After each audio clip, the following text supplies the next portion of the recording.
Donc, je vous remercie à tous de votre présence qui nous honore et qui nous encourage à développer au maximum ces conférences afin d'apporter à nos concitoyens les meilleures informations sur leur défense. Le général Emmanuel Morin est le frère du général Jean Morin qui nous a parlé de la Légion étrangère il n'y a pas très longtemps.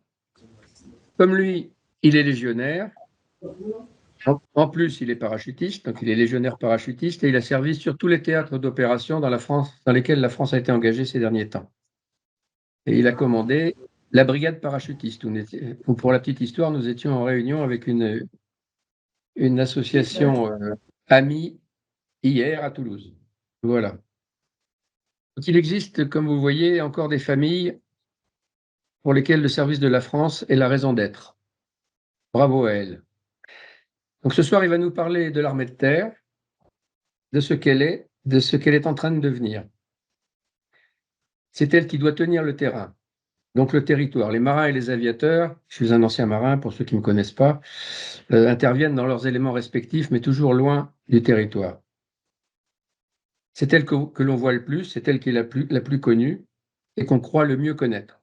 Mais elle est en train de vivre une mutation extrêmement forte et extrêmement rapide, comme vous pouvez le percevoir si vous suivez les actualités de défense au niveau international. Donc écoutons-le. Il va nous parler il a 1 heure devant lui et ensuite on aura une demi-heure de questions. Donc merci de maintenir vos micros fermés, de bien l'écouter. Et si vous avez des choses à faire préciser, il y a un chat, vous pouvez l'utiliser. Hein, ça s'appelle, c'est en haut, là, il y a conversation, vous voyez, en haut de vos pages, là. Donc si vous avez quelque chose à dire, vous allez dans conversation et vous tapez ce que vous voulez dire. Voilà. Emmanuel, c'est à toi. Bien, bonjour et merci à Pierre-Louis pour ta présentation. Je vais donc vous présenter l'armée de terre. Alors pour ce faire, je suis allé directement à la source puisque j'ai récupéré une présentation du chef d'état-major de l'armée de terre lui-même. Et j'ai souhaité la prendre parce qu'il y avait deux choses, bien sûr, parce qu'il est forcément bien informé, mais également parce que, en revanche, je ferai des commentaires, parce que comme il est en fonction, il y a des choses qu'il dit, il y a des choses qu'il dit bien, il y a des choses qu'il dit moins. Alors, j'essaierai de séparer le bon vin et l'ivraie et de faire quelques commentaires sur certaines diapositives en disant ça oui, ça peut-être, ça c'est comment dirais-je, wishful thinking, comme on dit en anglais, c'est-à-dire c'est un peu aléatoire. Donc, je dirais pour commencer que notre armée de terre, c'est une belle armée qui est compétente, qui a de nombreuses capacités, mais il y a un mais majeur depuis quelque temps, c'est qu'elle est inadaptée à la Grande Guerre. Et là, on le verra, elle a, du fait des fameuses dividendes de la paix des années Fabius, elle a été amputée régulièrement pendant 30 ans de ses crédits, que l'armée de terre, comme les autres armées d'ailleurs, mais on parle aujourd'hui de l'armée de terre. Et donc, elle se retrouve brutalement, pour certains moins, d'autres avaient tiré le signal d'alarme bien avant, inadaptée à la Grande Guerre. La deuxième chose que je voudrais dire en préambule, c'est que l'effort de la loi de programmation militaire 2024-2030, c'est un effort certain. Mais il y a un mais, et il y a une diapositive qui en parlera. Où trouve-t-on l'argent quand on a 3 460 milliards de déficit, de dette, si mes souvenirs sont bons? Où trouve-t-on l'argent? Et ensuite, il y a un petit jeu subtil. Il ne faut pas se faire prendre par ce jeu subtil dans l'engagement de l'argent public, qui se fait en deux temps. D'abord par une autorisation. Vous avez autorisation d'acheter tel matériel. Bon, c'est très bien. Et ensuite, surtout, c'est l'argent sonnant et puissant qui arrive après, qu'on appelle les crédits de paiement. Donc, il y a tout un jeu de dupes entre, oui, vous avez le droit d'acheter ce matériel, c'est ce que dit le politique, mais le militaire et surtout l'industriel à qui on achète se dit, mais quand est-ce que je suis payé? Donc, c'est pour ça que l'effort de la LPM est un effort certain, mais il est souvent en trompe-l'œil. Je continue. Les engagements, on fera ça en 5 points, très classiquement. Les engagements, les hommes et les femmes, l'organisation, les capacités, le modèle d'armée de terre. J'irai donc assez vite sur ce plan. Sur les engagements, Les missions, une armée de terre en opération permanente, ça c'est vrai. J'y reviendrai dans la diapo suivante. Si vous trouvez que j'avais trop vite, dites-le moi. Hein. Il y a 3 grandes missions: protéger la France et le territoire français, renforcer la solidarité stratégique entre alliés en Europe et au Moyen-Orient, et nouer des partenariats solides de l'Afrique au Pacifique pour prévenir les crises. Alors, quelques commentaires. Les missions intérieures, bon, vous les connaissez, vous y êtes relativement habitués, notamment à Sentinelle ou à Héphaïstos, qui est la lutte contre les incendies l'été, surtout si hérité dans le Midi. La lutte contre les ingérences d'adversaires potentiels, c'est revenu à la mode, notamment au moment des élections présidentielles, mais c'est quand même une réalité. Mais il faut savoir que tout le monde le fait, mais évidemment, quand ce sont des adversaires potentiels qui le font, on le dit. Et ensuite, il y a un échelon d'urgence, qui est interarmé, mais donc l'armée de terre y participe.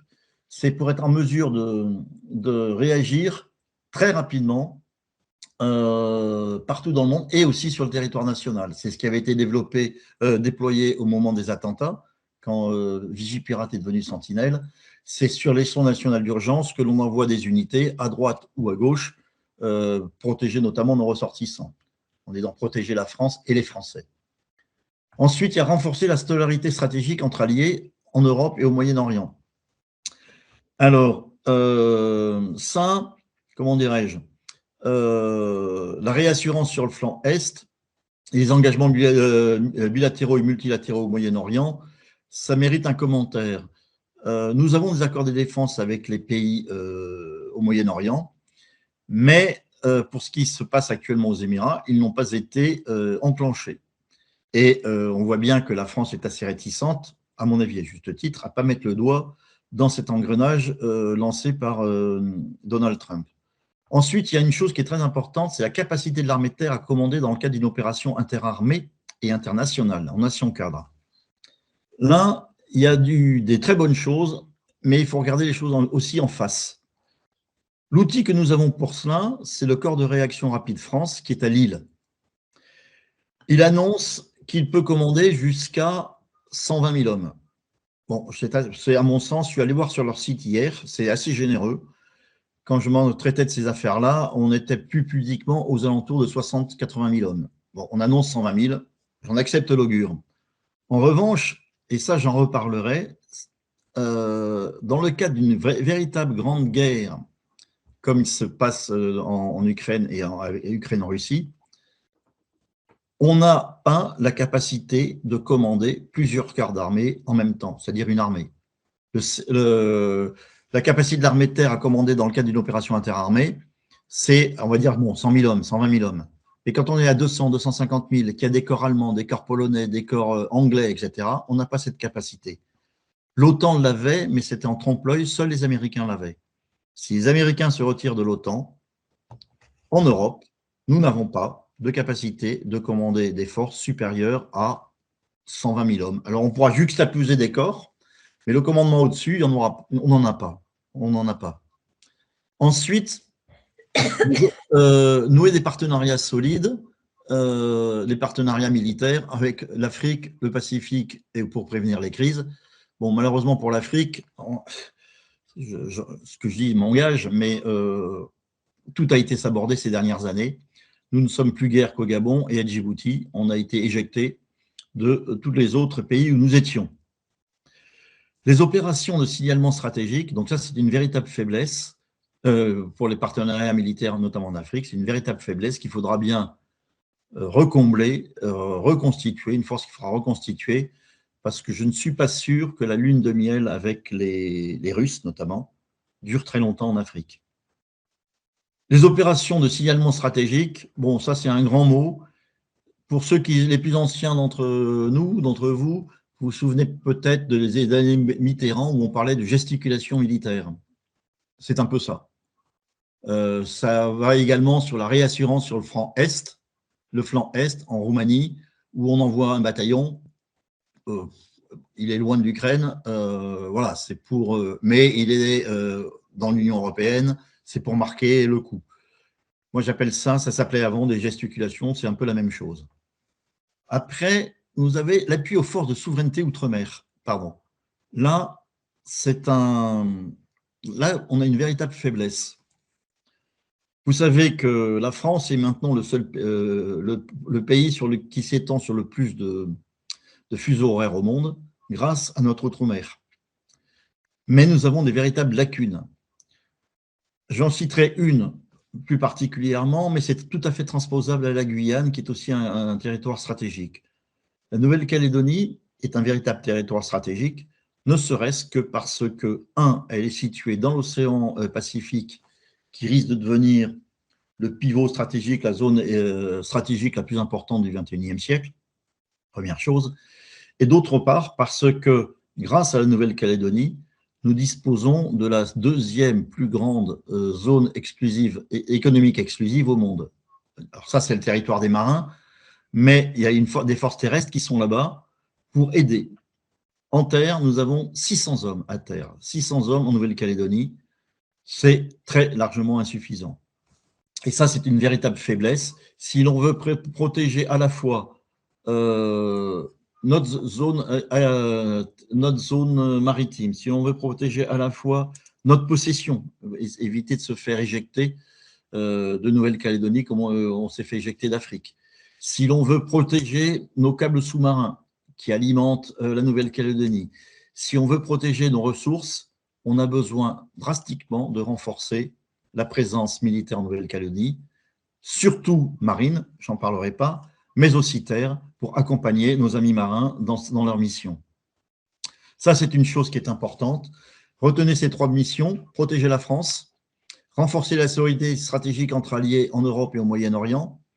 En Europe, vous savez que l'OTAN bat un petit peu de l'aile, du moins Trump au moins considère qu'il bat de l'aile. Au Moyen-Orient, on a des accords qu'on n'a pour l'instant pas appliqués aux Émirats. Et pour les partenariats stratégiques en Afrique, il y a beaucoup de travail à faire, à reconstruire. Et dans le Pacifique, on est insuffisamment présent si l'on veut véritablement jouer un rôle dans cette zone stratégique. Pour la Guyane, c'est également pareil. Vous savez que la Guyane jouit d'une position stratégique éminente pour notamment permettre le lancement de fusées dans l'espace, d'Ariane. Ça excite des convoitises. Notre présence là-bas est relativement faible, d'autant que dans la composante terrestre proprement dite, nous n'arrivons pas à lutter convenablement contre l'orpaillage clandestin. Une armée, mais au-delà de cela, ce qui est vrai, c'est que l'armée de terre est en opération permanente. Elle a plus de 30 000 soldats en posture permanente, opérationnelle permanente. Je vous laisse lire les différentes diapositives. En opération intérieure, en mission extérieure, donc Aigle pour la Roumanie, bon, Bosnie-Herzégovine, c'est maintenant anecdotique. Mission Zerfo-Pologne, ça monte en puissance. Lynx en Estonie, ce n'est plus anecdotique. Daman, c'est dans le cadre de l'ONU, ça devient extrêmement sensible avec les bombardements réguliers d'Israël, de Tsahal sur Liban, y compris sur Beyrouth, et avec la mort récente de deux casques bleus au Liban. Et Chamal, c'est Irak. Cette opération était un peu sous le boisseau, mais elle est malheureusement revenue en première ligne après la mort de l'adjudant-chef Frion du 7e BCA, je crois, qui a été tué récemment par une frappe de drone provenant d'Iran. Il était membre de l'opération Chamal. Ensuite, en partenariat détachement de liaison interarmée, donc on est très, très léger, Côte d'Ivoire, Gabon.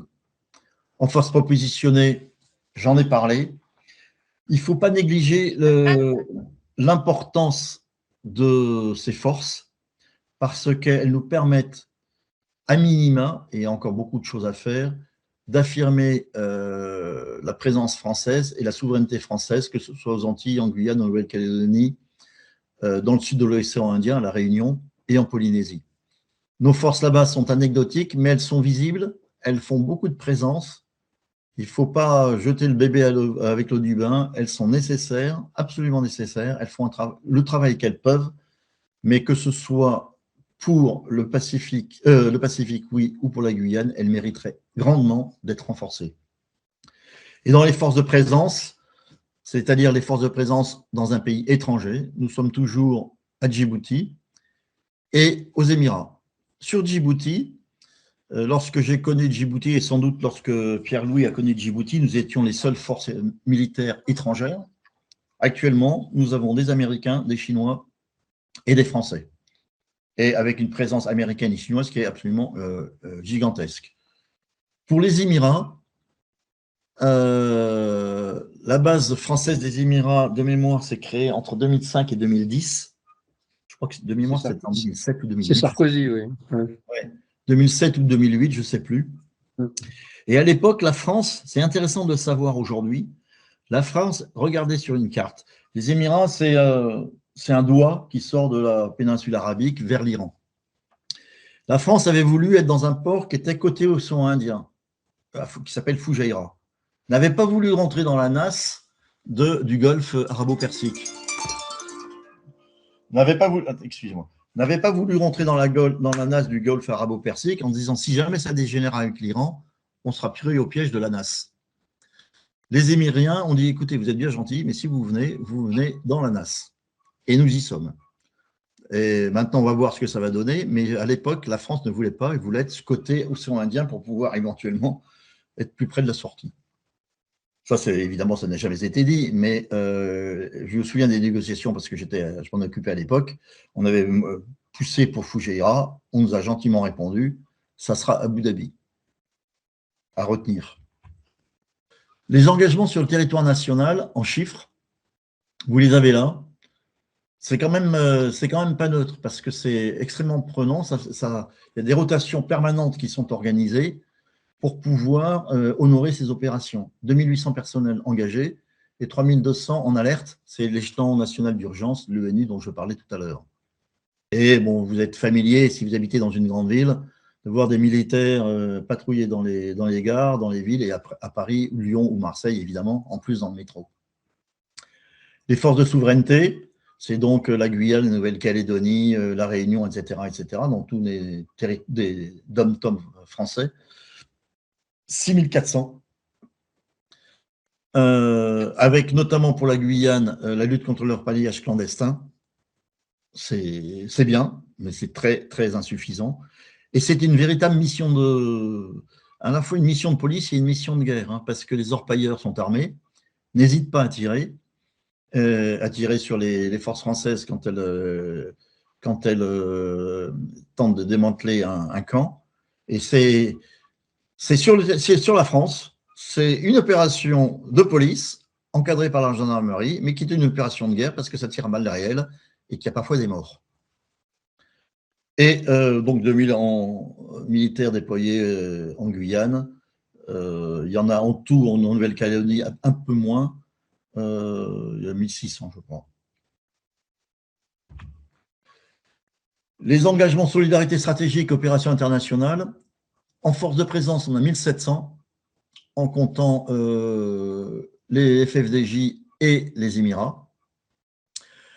Alors, les FFDJ, c'est Djibouti. Il faut reconnaître qu'à Djibouti, nous jouissons d'un théâtre d'entraînement en zone désertique qui est extrêmement exigeant et qui permet énormément de choses.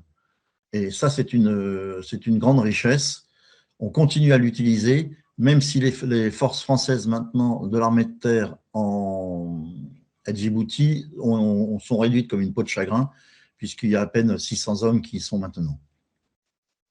Pour les missions opérationnelles et opérations extérieures, vous voyez le chiffre, 3300, nous étions montés à pas loin de 10 000 à un moment. Et vous avez les forces en alerte en dessous. Alors, un petit focus sur la mission Aigle, les missions de réassurance sur le flanc Est, en Ukraine. Là, sur le plan strictement opérationnel, je fais une réserve sur ces bataillons multinationaux. Je me souviens d'une opération de l'Union européenne au Tchad, dont j'ai oublié le nom, où en fait le but de l'Union européenne, c'était de montrer qu'elle existait et de montrer que la politique européenne de sécurité et de défense n'était pas un vain mot. Donc, il fallait qu'il y ait une opération. Il fallait qu'il y ait beaucoup de flags, beaucoup de drapeaux, beaucoup d'unités. jusqu'à l'absurde. Vous pouviez intégrer dans un bataillon français une section hongroise. Une section. C'est sur le plan opérationnel, si vous êtes engagé réellement et que ça tire, et que ça cartonne, et que ça devient difficile, c'est un massacre parce qu'on peut pas. Il y a des difficultés de commandement, il y a des difficultés de transmission et d'intégration réseau, il y a des difficultés de langue, et ensuite, en cas de mort, qui est responsable? Donc, ces bataillons multinationaux ont une limite de modularité. Pour moi, on ne peut pas descendre en dessous du niveau bataillon. On peut intégrer un bataillon dans une brigade, intégrer une compagnie dans un bataillon français, une compagnie néerlandaise dans un bataillon français. Quand il ne se passe rien ou pas grand-chose, c'est facile. Dès que ça dérape, ce n'est plus possible. Et c'est vraiment une difficulté qu'il faut avoir en tête parce que les objectifs des uns et des autres ne sont pas les mêmes. Tout seul là dans ce bureau. L'objectif du politique, c'est d'avoir le maximum de représentation pour partager le poids politique de l'opération et les risques politiques de l'opération.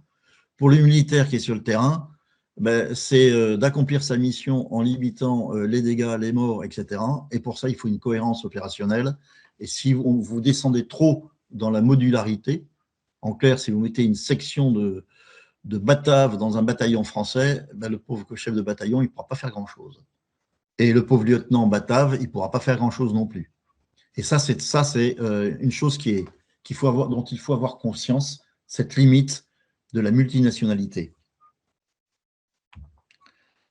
Un petit focus sur les hommes maintenant, sur les ressources humaines, le recrutement, les réserves, la jeunesse et les valeurs.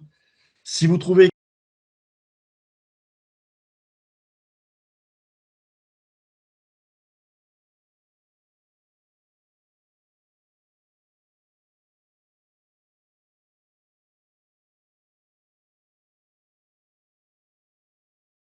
l'armée de terre, c'est 110 000 hommes, 55% du ministère des Armées et 8 000 civils.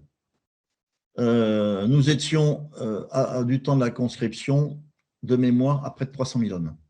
Mais c'était une armée d'appelés. Vous voyez le ratio des militaires et des civils, 76-24%. Les civils, vous en avez dans toutes les unités, y compris au niveau régimentaire, qui accomplissent en général des tâches de soutien ou qui travaillent dans les messes. Là, je n'ai pas de remarque particulière sur celle-ci. Sur le recrutement, alors, il y a un chiffre qui n'apparaît pas, qui est essentiel, c'est le taux de sélection. L'armée de terre arrive, tant bien que mal, et ça c'est quand même une belle performance, à recruter les personnels dont elle a besoin. Ça, c'est une belle performance, mais c'est un véritable enjeu. J'y viendrai dans la diapo suivante. Là, vous avez le pourcentage de féminisation, 12%. Le pourcentage initial était fixé à 10, il est à 12. Il y a une forme de... Alors, il y a longtemps que j'ai quitté l'armée, mais je pense qu'il y a une forme de maturité dans les armées sur la féminisation, dans de nombreux postes. Je ne pense pas que ça soit un véritable problème, sauf, je mets un sauf en opération dure, dès qu'il y a une femme dans une unité de combat.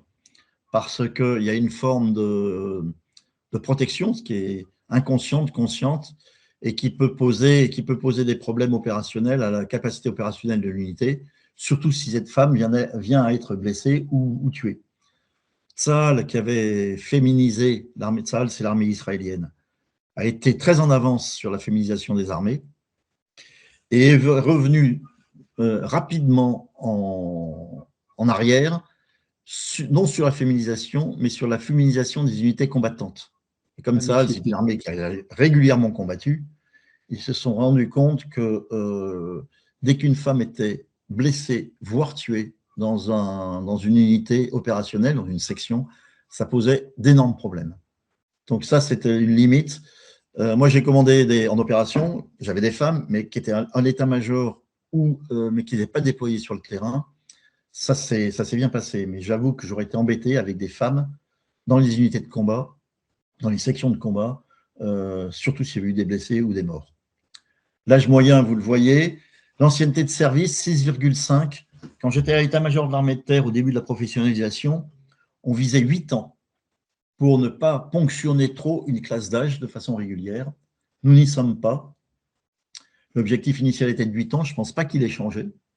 Nous n'y sommes pas, et ce qui en induit un turnover de recrutement supérieur à ce que l'on souhaiterait. Mais pour l'instant, bon an, mal an, ça tient. Et vous avez la répartition officier-sous-officier, sans grande surprise, une organisation pyramidale. 12% d'officiers, 35% de sous-officiers et 53% de militaires du rang. Vous avez en bas ce petit cartouche, l'escalier social performant. Ça, c'est une réalité. C'est une réalité dans l'armée de terre. Je suppose que je sais aussi que c'est une réalité dans les autres armées, mais c'est une véritable réalité. Des sous-officiers qui sont d'anciens militaires du rang, c'est une progression. Et des officiers qui sont d'anciens sous-officiers, voire d'anciens militaires du rang, c'est une réalité. Et c'est un ascenseur social qui fonctionne très bien depuis très longtemps. Vous connaissez tous la phrase « Chaque soldat a son bâton de maréchal dans sa besace ». Bon, c'est peut-être pas un bâton de maréchal, mais il n'en demeure pas moins que les armées, dans l'armée de terre, en l'occurrence, puisque je parle d'elles, arrivent toujours à récupérer, à repérer les meilleurs sous-officiers pour en faire des officiers, les meilleurs militaires du rang pour en faire des sous-officiers, voire pour en faire des officiers eux aussi. Ça, c'est une chose dans notre société française qui est particulièrement bloquée, qui tend à devenir parfois une société de caste. C'est une réalité dont il faut être fier. Le recrutement, alors ça, c'est une véritable difficulté. Le taux de recrutement actuel de sélection, je suis allé le vérifier sur Internet hier, il est de 1 an engagé pour 2,7 candidats. Il faut savoir que l'armée de terre, quand elle compte candidats, elle inclut celui qui pousse la porte d'un centre de recrutement pour savoir de quoi il retourne. Donc, c'est vraiment dès qu'on pousse la porte d'un centre de recrutement, on est considéré comme candidat et rentre dans les chiffres de sélection de 1 pour 2,7, ce qui est peu. La Légion étrangère, par exemple, que je connais également bien, qui a l'avantage de recruter sur le monde entier. Alors, je ne sais pas quel est le taux qu'a dû dire mon frère à La Réunion, mais il est de l'ordre de 1 pour 7. Oui, 5 à 7. Oui, c'est ça. Alors, moi, quand j'étais, c'était de l'ordre de 1 pour 7. Et donc, évidemment, ça permet de sélectionner des profils bien meilleurs. Ça permet de sélectionner des profils que l'on recherche, puisque la Légion étrangère est dans l'armée de terre. Et ça permet également de moduler les nationalités. Mais ça, je n'en parlerai pas parce que je suppose que mon frère en a parlé. Oui. Sur les réservistes, vous avez 5000 réservistes. Je vais passer directement à la diapo suivante parce que, en fait, non, je commente. Il y a 2 types de réserves dans les armées, et donc dans l'armée de terre. Il y a d'abord la réserve opérationnelle qui elle-même se divise en 2, avec la réserve opérationnelle de premier niveau, qui sont des réservistes sous contrat d'engagement, qui font une formation initiale spécifique, qui font une formation continue d'environ 60 jours par an, en accord avec leur employeur, et que l'on peut retrouver partout, dans les unités de combat, dans les états-majors, etc., etc. Ils rendent d'éminents services. Ils sont extrêmement efficaces et ils rendent vraiment d'éminents services. Vous avez la réserve opérationnelle de 2e niveau, si je puis dire, qui est estimée aux alentours de 8-10 000 hommes. Ce sont d'anciens militaires d'actifs qui sont soumis à l'obligation de disponibilité et ils peuvent être appelés en cas de crise majeure. C'est le cas des généraux, jusqu'à un certain âge, mais c'est le cas aussi de cette réserve opérationnelle de 2e niveau. On peut les rappeler et l'obligation de disponibilité dure 5 ans. Ça, donc, réserve opérationnelle de premier niveau, réserve opérationnelle de deuxième niveau, et ensuite, vous avez la réserve citoyenne. Là, il y a environ 40 000 personnes dans les armées. Mais là, je dirais que il n'y a aucune formation militaire régulière. C'est surtout pour faire du lien armée-nation. Ce sont des professeurs, des gens influents localement dans une ville, dans une petite ville, dans une grande ville, qui ont un certain rayonnement. Voilà. Ça a une efficacité de rayonnement, oui, mais sinon, ça s'arrête là. Et je ne sais pas si vous avez suivi, il portait avant un grade, et le chef d'état-major des armées précédent, le général Burkhardt, avait demandé à se supprimer leur grade parce que ça mettait la confusion quand ils arrivaient dans les régiments. Ils voyaient arriver quelqu'un avec un grade de capitaine, de commandant, de colonel, alors qu'en fait, il n'était ni commandant, ni capitaine, ni colonel. Donc ça mettait un peu ça jetait un peu le discrédit sur les réserves et ça avait l'effet contraire à celui recherché. Donc cette réserve citoyenne, théoriquement, maintenant, ne porte plus de grade. Vous avez là le détail.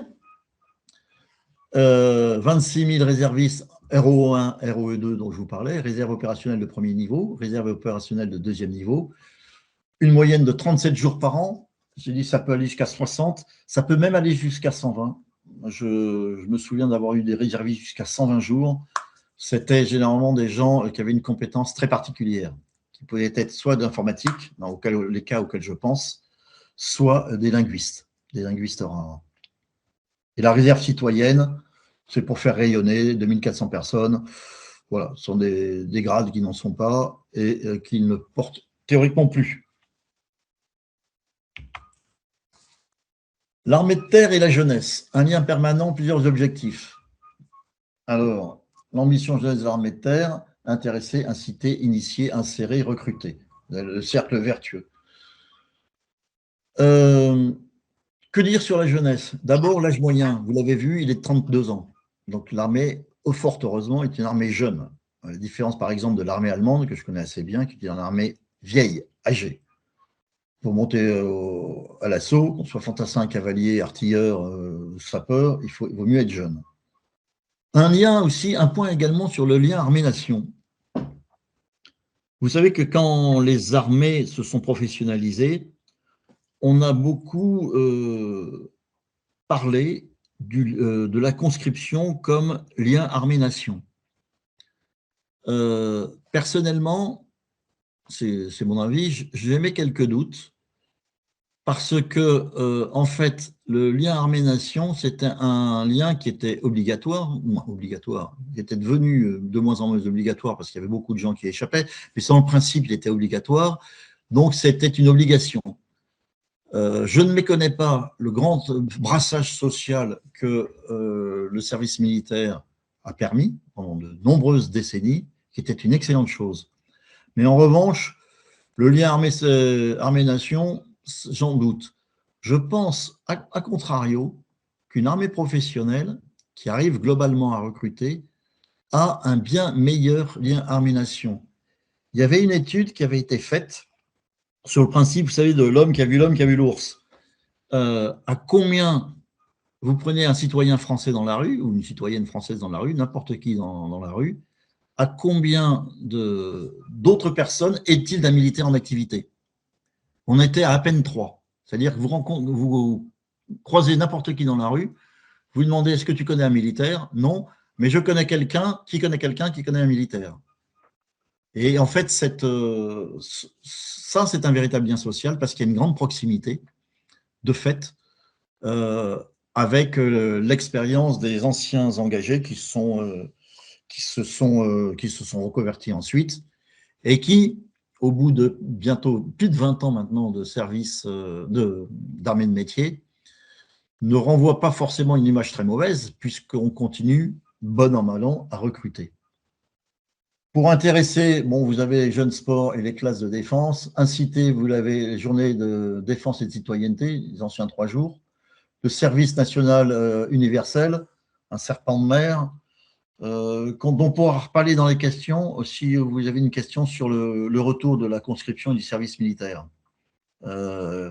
c'était comment dirais-je, un joujou du président qui a complètement déraillé, qui ne fonctionnait pas, qu'on essaye de remettre sur le rail. Personnellement, j'en doute, mais pourquoi pas. Et au-delà de ça, de façon plus fondamentale, à mon sens, il y a la question du retour ou non de la conscription. Insérer, vous avez deux choses. Vous avez le service militaire adapté, qui est une formation professionnelle dans les DOM-TOM, très remarquable, et le service militaire volontaire. En général, c'est plutôt des gens de haut niveau qu'on recrute comme aspirants pour servir 1 an, et bien sûr ensuite s'engager. Il y a le nouveau service militaire volontaire aussi. Oui, le SMV, il est là. Oui, le nouveau, là, mais le nouveau, celui qui, dont c'est la première année, là. On en recrute 3000 cette année, là. Oui. Ah oui. Ensuite, vous avez les valeurs du soldat. Bon, je passe. En fait, ce qui est amusant, je pense qu'on vous a parlé du code de l'ordre légionnaire, qui date des années 80, et l'armée de terre a voulu reprendre cette idée en faisant à sa façon, mais sur le même principe, ce code d'honneur. Je passe. Sur l'organisation, la voici. Vous avez une direction de ressources humaines, une structure intégrée du maintien en condition opérationnelle, c'est-à-dire la maintenance, hein, pour parler simplement. Les forces, le commandement des forces, de la force opérationnelle terrestre, ça c'est les forces combattantes, et le commandement du futur, qui est un commandement relativement récent, mais qui est l'héritier de commandements similaires qui sont à Paris à l'école militaire et qui réfléchissaient au combat futur et à la doctrine. Et vous avez, rattaché directement au CEMAT, un corps d'inspecteurs qui visite et qui fait remonter, qui est le thermomètre de l'armée de terre, et qui va dans les régiments, dans les unités, dans les formations, brancher le thermomètre et remonte en disant il y a le moral, il n'y a pas le moral, voilà les problèmes de ceci, les problèmes de cela. Un point qui est important, mais j'y reviendrai après, c'est la dissociation des forces et du soutien, qui est à mon avis, à mon sens, qui a été poussé très très loin et qui est, à mon avis, une grosse erreur. Ensuite, la chaîne opérationnelle, le commandement opérationnel. Dans une unité, vous avez un sergent ou un maréchal de logis qui commande environ 8 hommes, un lieutenant ou un adjudant qui en commande 30. Une parenthèse, l'armée française est l'une des rares, et je crois même que c'est la seule armée où un sous-officier peut être chef section, avec beaucoup de succès d'ailleurs. Une compagnie, c'est 120-150 hommes, un colonel, c'est 1000 hommes, un régiment, une brigade, c'est 8000, une division, c'est 24 000. Tout ce qui est en dessous du régiment, c'est le quotidien du soldat. Ensuite, vous avez la brigade, c'est ce qu'on appelle la brique élémentaire du combat en engagement à haute intensité. Et ensuite, vous avez la division, nous en avons 2. Et au-dessus de la division, mais c'est pas dans le, mais c'est isolé, c'est pas rattaché à des forces directement, c'est le corps qui est à Lille, le corps de réaction rapide qui est à Lille. Et voyez bien que si vous regardez par exemple une grande guerre, la guerre de 14-18 ou la guerre de 39-45, ben, au-dessus de la division, vous aviez des corps et ensuite vous aviez des armées, de l'âtre, commandant de la première armée. Aujourd'hui, ça s'arrête à la division. Qui commande au-dessus? Alors, il y a un corps, oui, on peut faire commander par un corps, mais quand il y a plusieurs corps d'armée, pour une armée, ben, il n'y a que les Américains qui avaient les capacités de commandement, nous, on ne les a pas. Et ce qui serait assez intéressant de voir, c'est comment l'Ukraine s'est débrouillée. Parce qu'elle a mis plusieurs corps au combat, et au combat au vrai, à haute intensité. Là, on s'arrête là. Ensuite, vous avez les armes. Vous avez la répartition par armes. Je vais aller assez vite, je peux vous envoyer la présentation, vous aurez les chiffres. L'infanterie, la cavalerie, la LAT, ce sont les hélicoptères de combat ou de transport. Le génie, l'artillerie, les transmissions, renseignements, etc. Là, je fais une petite parenthèse. Historiquement, on voit bien que les armes servaient un type de matériel. L'infanterie servait ses rangers, il servait le fusil. Le cavalier, il avait son cheval et ensuite son blindé. La latte, il est maintenant sur hélicoptère. Le génie, il avait ses moyens de franchissement. L'artillerie, il avait ses canons, etc., etc., etc. Aujourd'hui, donc les armées servaient un type de matériel. Mais aujourd'hui, avec la révolution des drones, et j'en reparlerai, où place-t-on les drones? Est-ce qu'on les place dans le renseignement? Est-ce qu'on les place dans la cavalerie? Est-ce qu'on les place dans l'artillerie? Il y a un régiment d'artillerie actuellement qui est équipé de drones. Mais est-ce que ce n'est pas transverse pour le combat du fantassin, pour qu'il sache qui est derrière la colline avant d'y aller, pour le cavalier, pour anticiper, parce qu'il est rapide avec ses engins, pour anticiper, etc., etc. Et donc, vous voyez bien que l'arrivée d'un nouveau matériel pose une question, où les mettons? Où les mettons? Pour moi, il faut les répartir. Il y a eu une tentation longtemps de les mettre dans un élément artillerie, mais notamment pour guider les feux, ce qui était loin d'être bête. Mais quand j'étais en Afghanistan, j'avais des petits drones d'infanterie qui étaient très utiles. Alors, ils regardaient à 2 km, 3 km devant nous, mais c'était très utile. Et je pense qu'il faut le faire. Et actuellement, il y a de nombreux régiments d'infanterie qui s'en sont dotés. La cavalerie, je m'en doute, mais ça pose la question, où les mettons?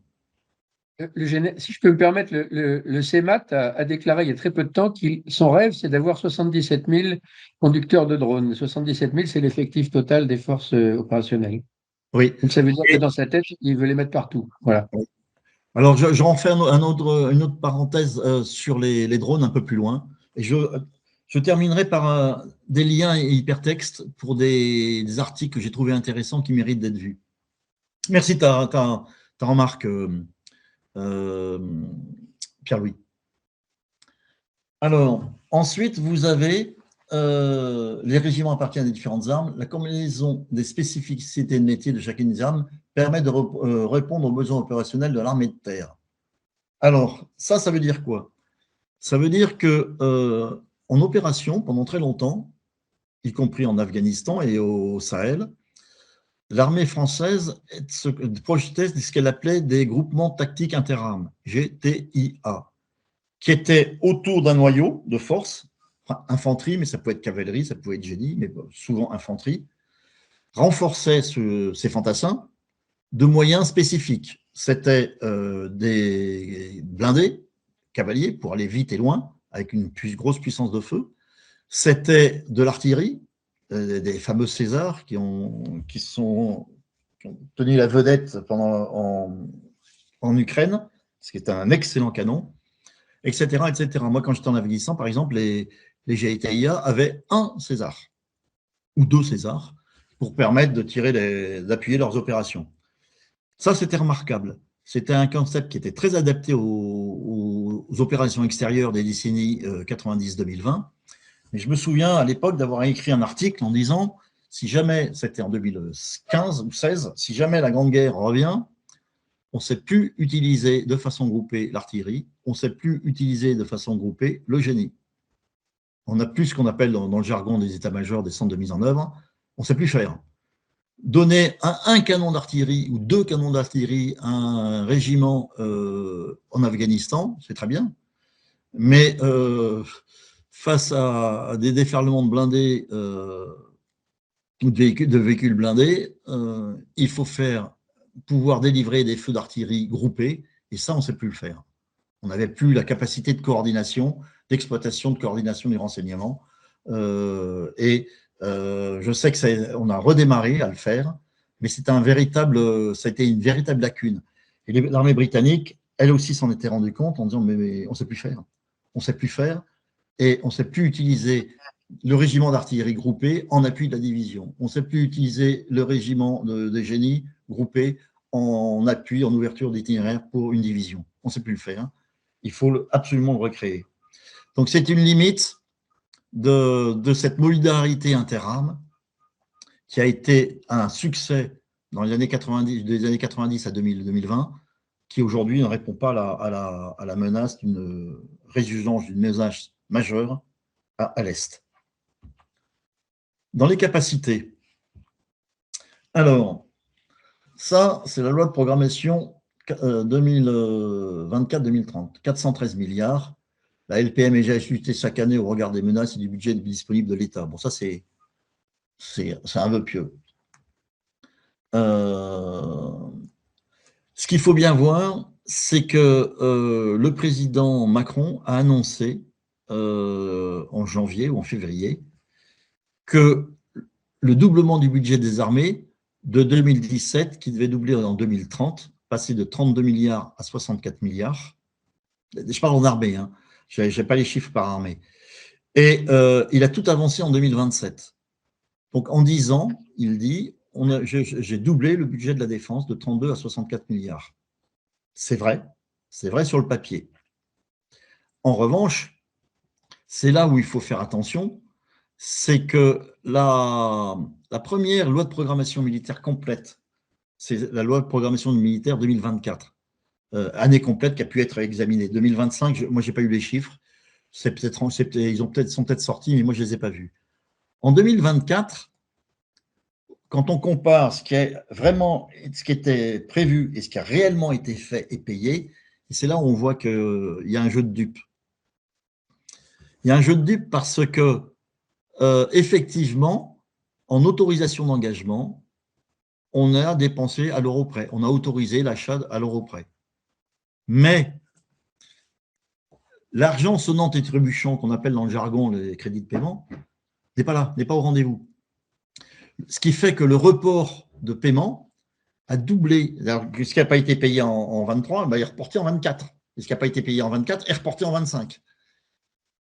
Il a plus que doublé en 2 ans. Entre 2024 et 2025, il est passé, de 2022 à 2023, il a été de 3,8 milliards.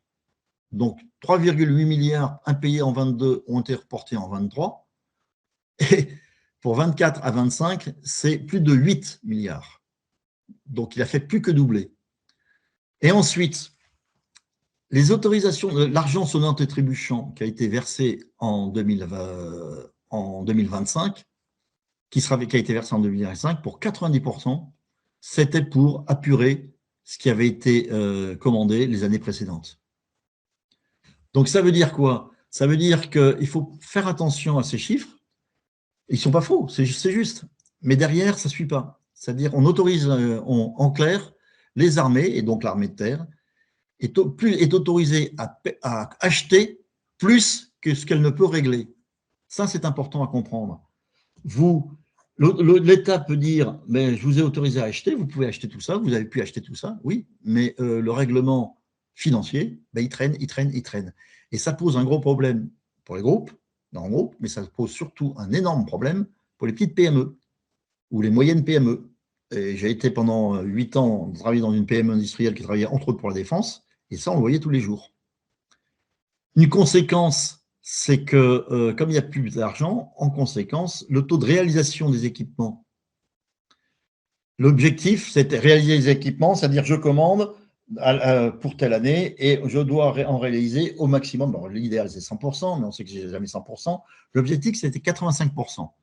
Je commande en 2025, je vais dire des bêtises, 100 chars. Je dois avoir à la fin de l'année au minimum 85 chars. Les autres, j'accepte qu'il y a des délais de construction, de paiement, etc.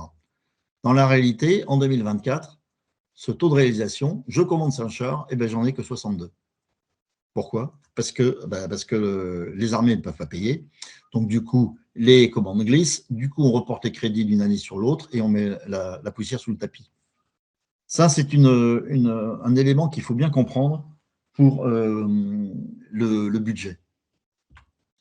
Les matériels, vous les voilà. Je vous laisse lire. Je ferai un petit couplet sur les drones. Pour info, les chars de combat, on en avait 600 avant l'effondrement de l'Union soviétique.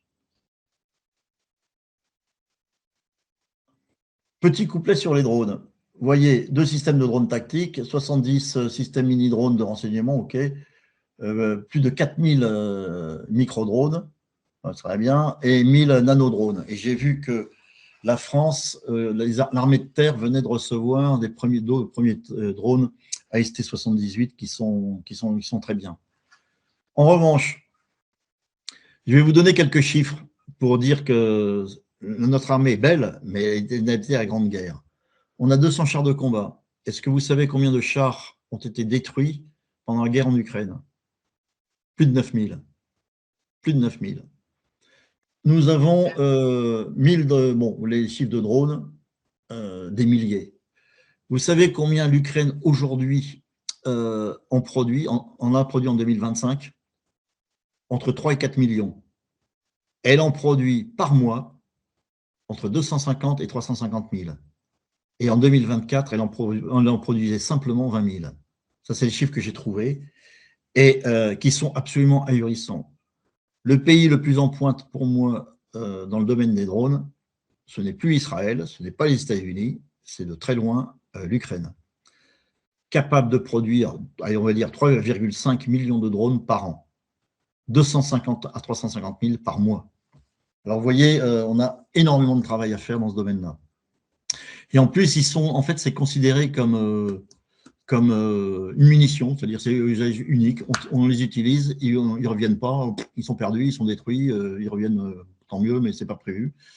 Et ils sont utilisés. 200 000 sont livrés chaque mois aux Ukrainiens, aux forces ukrainiennes sur le front.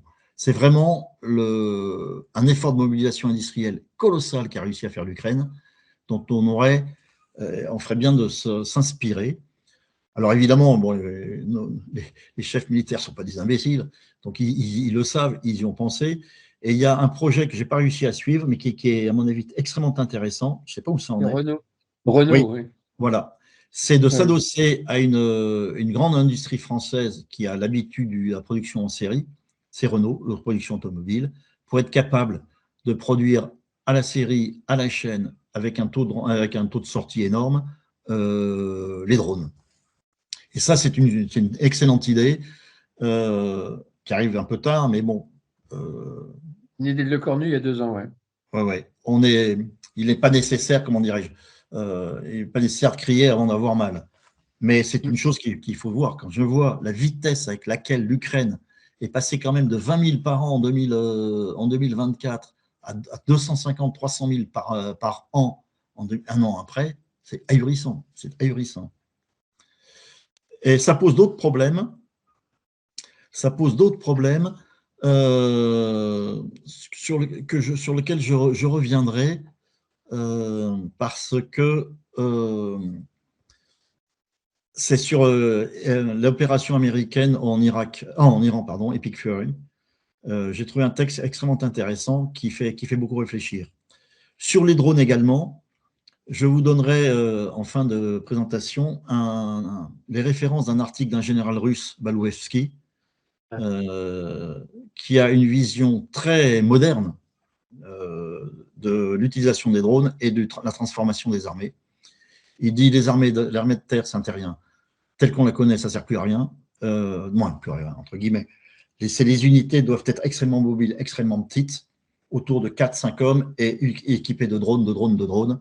Elles peuvent être bien équipées en trans, elles peuvent être très mobiles, beaucoup plus difficilement repérables et porter des coups énormes sur l'adversaire.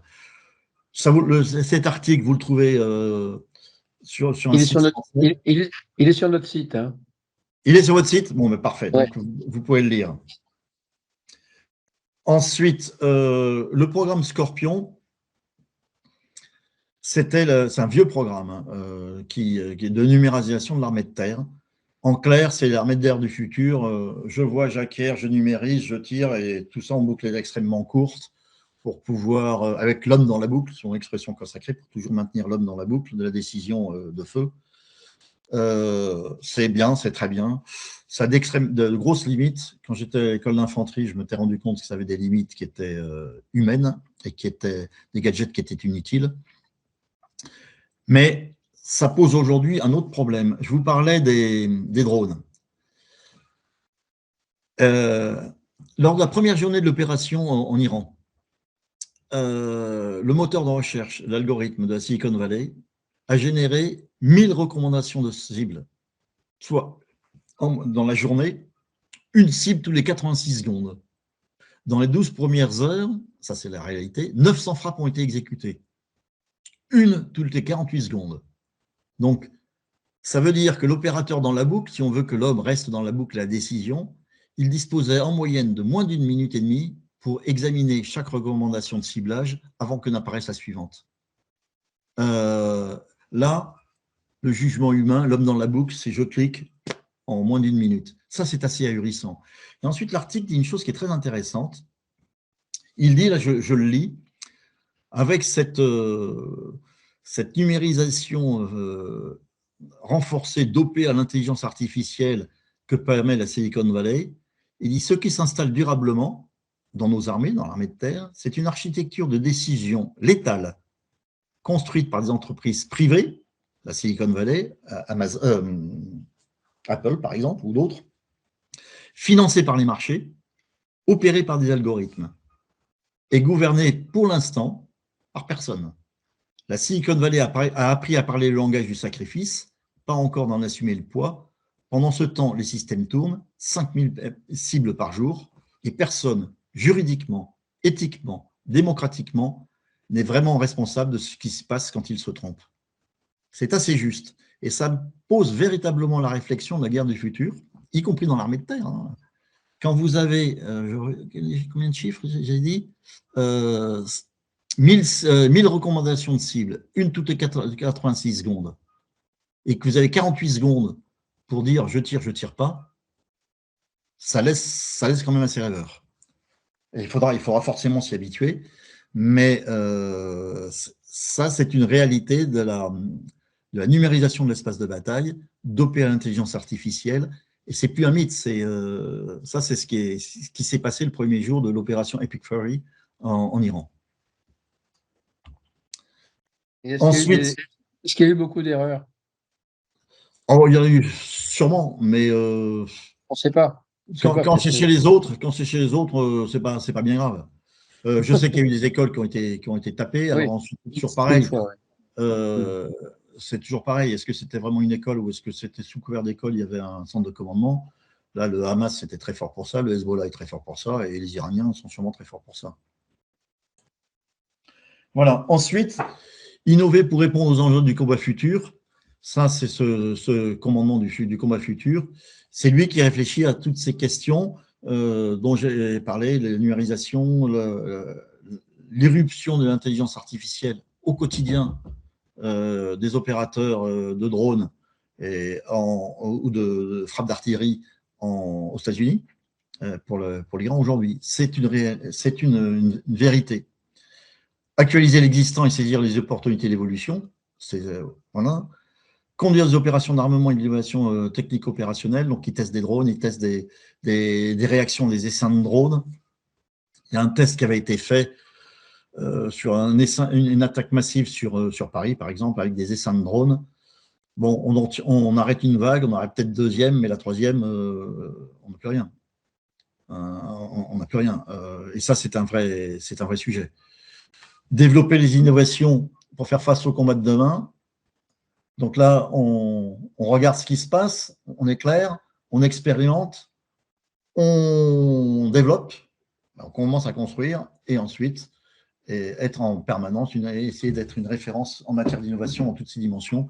Et il est évident qu'un état-major comme celui-ci, avec les transformations majeures que va connaître l'armée de terre, est une absolue nécessité. Quand je suis rentré dans l'armée, c'était la grande mode des opérations de l'ONU. Il ne fallait surtout pas ouvrir le feu. Ouvrir le feu, c'était un échec. On était sur le chapitre 6, c'était les casques bleus, c'était la finule, etc., etc. Ensuite, en Yougoslavie, ça a commencé on était toujours sur le casque bleu, mais on s'est rendu compte que le casque bleu, ça avait ses limites, donc on passait l'OTAN est intervenu. Mais il fallait toujours juguler la force et on combattait pour le droit. Aujourd'hui, on voit bien que l'usage de la force est complètement désinhibé de tous les côtés, de part et d'autre. Quand j'étais en Afghanistan, il y avait un déséquilibre énorme. On n'hésitait pas à balancer un missile MBDA qui coûte une fortune avec un Rafale sur une bande d'une quinzaine de talibans. Aujourd'hui, un drone à 3 000 € est détruit par un missile de ce genre. Donc, il vaut mieux avoir des drones capables de détruire d'une capacité anti-drone qui coûte beaucoup moins cher. Donc, il y a un usage. Et là, il y a véritablement une désinhibition complète vis-à-vis de la force, dans les de part et d'autre. Et les matériels évoluent, l'intelligence artificielle est là, elle est là.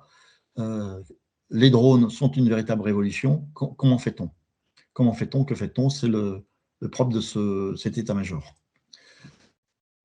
Vers le modèle almétaire de combat, alors 4 axes, je vais passer vite parce que ça c'est un peu moins intéressant, c'est un peu plus classique, être et durer, innover, agir, protéger. L'armée de terre se transforme en vue d'être plus réactive et plus puissante. Bon, c'est bien, évidemment c'est très bien, il faut le faire, mais je ne développerai pas plus. 3 efforts pour l'armée de terre de combat de demain. Stratégique qui protège et agit dès le soir, c'est ce que disait le général Burkhardt, c'est-à-dire gagner la guerre avant qu'elle ne commence. Une armée de terre innovante qui anticipe et se prépare à la guerre de demain. Je disais souvent quand j'étais en activité que le retour d'expérience, qu'on appelle le rétex dans les armées, c'est très bien, mais bien souvent ça prépare la guerre précédente. Les rétex du Liban n'ont pas servi à l'ASFOR. Le rétex de l'ASFOR, l'ex-Yougoslavie, pour ceux qui ne connaissent pas l'ASFOR, n'a pas servi à l'éruption d'une crise violente en Côte d'Ivoire en 2003, qui n'avait rien à voir avec la compartimentalisation du terrain en Afghanistan. Ensuite, on s'est retrouvé dans le désert vaste comme l'Europe, alors qu'on était dans un territoire en Afghanistan qui était plus petit que la Bretagne. Donc, tout change. Tout change. Et donc, il faut vraiment anticiper et se préparer à la guerre de demain. Et le rétex aide, mais ça ne doit surtout pas être une religion. Et ensuite, fraternité d'armes. Ça, c'est un beau mot, mais c'est une absolue nécessité. Quand on est au combat et qu'il y a des morts et qu'il y a des blessés, ce n'est pas un vain mot. Et c'est une absolue nécessité. Voilà, je vois qu'il me reste 5 minutes. J'avais prévu quelques focus. Celui-ci, je vais passer vite. Je vous laisserai le regarder. C'est simplement pour dire qu'au-dessus du corps d'armée, en France, on n'a plus rien. Les Allemands n'ont rien, les Anglais n'ont rien, les Polonais n'ont rien, etc. Seuls les Américains ont quelque chose. S'ils se retirent, qu'est-ce qu'on fait pour coordonner, dans une grande guerre patriotique, plusieurs corps d'armée? C'est c'est un vrai besoin. La deuxième chose, c'est un peu la dissuasion. Alors, certes, l'armée de terre est à la limite, hein, mais la dissuasion nucléaire, il n'y a plus de nucléaire en France, dans l'armée de terre, pardon, depuis les années 95, avec la suppression du missile Pluton puis Hadès. Mais, comme j'ai écrit récemment sur le sujet, j'avais fait cette petit focus. Je ne développerai pas davantage. Si vous voulez que l'on parle du discours de Macron à l'île Longue, je veux bien. Mais sachez que la dissuasion nucléaire, c'est l'ultime avertissement. L'emploi, c'est l'échec. Et la dernière réactualisation de notre doctrine, c'est ce qu'a dit le président Macron à l'île Longue il y a un mois à peu près. Voilà. Pour aller plus loin, je vous ai mis 3 textes. Ça, c'est le texte de Balouevski dont Pierre-Louis disait que vous l'avez sur votre site. Ça, c'est un texte en anglais, mais en fait, vous avez la traduction en français qui s'affiche automatiquement sur les drones. C'est extrêmement intéressant. Et ça, c'est sur la guerre de la Silicon Valley, où je vous disais que il y a l'opérateur a 86 secondes pour savoir s'il tire pas, et que la guerre est faite par des opérateurs privés, financés par le marché, et qui est commandée par on ne sait pas trop qui. Et c'est un article qui est très intéressant. Voilà, je vois que je viens à peine d'écouler mon heure. Je vous laisse la parole si vous l'avez, si vous avez des questions. Merci beaucoup, Emmanuel, de cet exposé très brillant et très complet.